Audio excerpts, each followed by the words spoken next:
I have a message. I have a message for President Macron.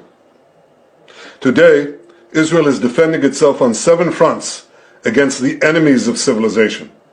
We're fighting in Gaza against Hamas, those savages who murdered, raped, beheaded, and burned our people on October 7th. We're fighting in Lebanon against Hezbollah, the most heavily armed terror organization in the world, which was planning an even greater massacre than October 7th on our northern border, and that has rocketed Israeli towns and cities for nearly a year.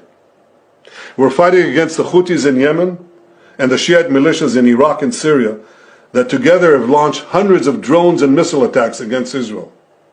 We're fighting against terrorists in Judea and Samaria who are trying to murder civilians in the heart of our cities.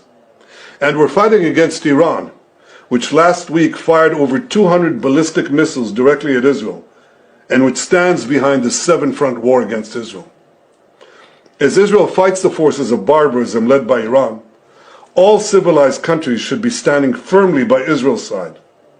Yet President Macron and some other Western leaders are now calling for an arms embargo against Israel. Shame on them.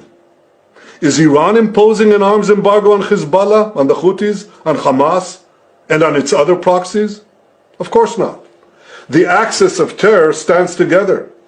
But countries who supposedly oppose this terror axis call for an arms embargo on Israel. What a disgrace. Well, let me tell you this. Israel will win with or without their support. But their shame will continue long after the war is won.